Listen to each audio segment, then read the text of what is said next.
let's talk about sentence dictation.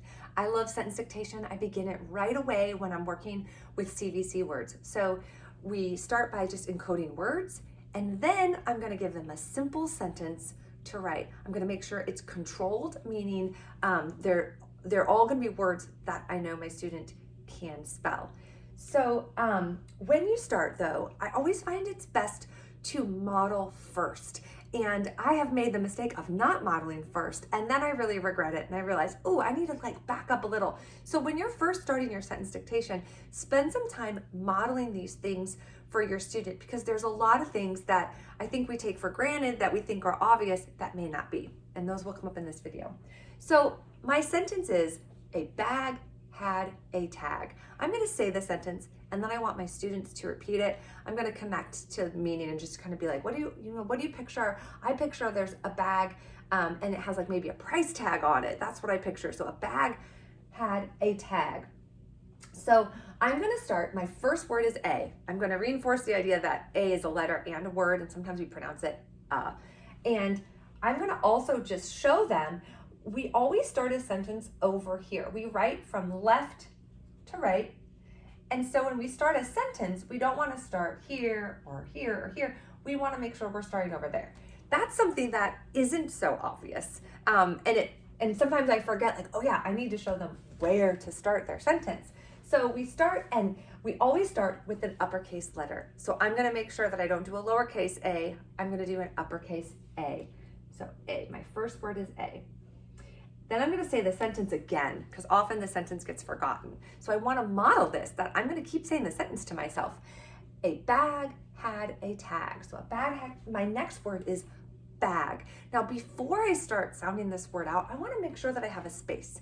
This is another mistake I've made. I had a student once that didn't understand what I meant when I said, make sure you put space between your words. So I want to make sure that I explain what I mean by that. So I'm going to say, the word A and the word bag are two different words, and I want to show my reader that they're two different words. In order to do that, I leave a space between the first word and the next word. So sometimes I can just use my eyeballs to figure out how much space, but in the beginning it can be helpful to use our fingers to help us create a space. So I'm not going to write anything, I'm just going to leave space between my words. And my next word is bag, so I'm going to start my next letter about right here. So in order to spell bag, I'm going to say the word just like we do in our other practice, and then I'm going to break it into its sound parts. B-A-G. My first sound is B, so I'm going to go ahead and write a B, A, and I might involve my students. What letter spells the sound A, and then my last sound in bag is G. What letter spells the sound G? So at this point, I think this part is really important to say, I'm going to reread what I have so far. I have the words a bag, and my sentence is, a bag had a tag. So I could even maybe show the rest of the sentence this way. So I like to do this, a bag had, just to show I'm going to keep going. My next word is had. And again, I want to make sure I have my space, and I'm going to start the word had. I'm going to encode with my students. How do we spell the word had? For the purpose of this video, I'll just go ahead and keep going. So each time though, now I have a bag had, I'm going to model rereading my sentence, and I'm going to tell my students, because sometimes I accidentally leave out a word because my brain works a lot faster than my pen does. So sometimes I'll have the sentence in my head, and if I don't double check that I've written the words that I want to write, sometimes I leave them out. So a bag had, what was my sentence again? A bag had a tag. So now my next word is A again, and then I'm going to explain how I ran out of room here. That's okay. I can continue my sentence down here, because a line is not a sentence. It can be. A sentence can be finished on a line, but not necessarily. A sentence can take up more than one line. It could take up a half a line. So I'm going to drop down here, and then we're together with my students. We're going to encode the word tag. That wasn't a very good idea, but so let's check to make sure we have all of our words. A bag had a tag.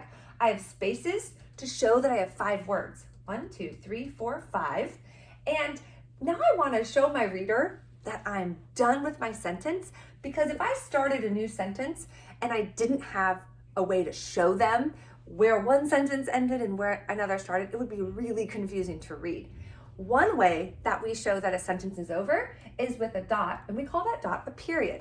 You're gonna learn 2 other ways that you can end a sentence, but for now, we're gonna stick with the period, because this sentence, all I need to do is tell my reader, I'm done with this sentence, my idea is done, and now I can start a new idea right next to it. So I hope this video was helpful. This is just an example of just really explicit teaching with dictation, and then soon your students can take over and you can be there with that corrective feedback and just be ready to model when needed.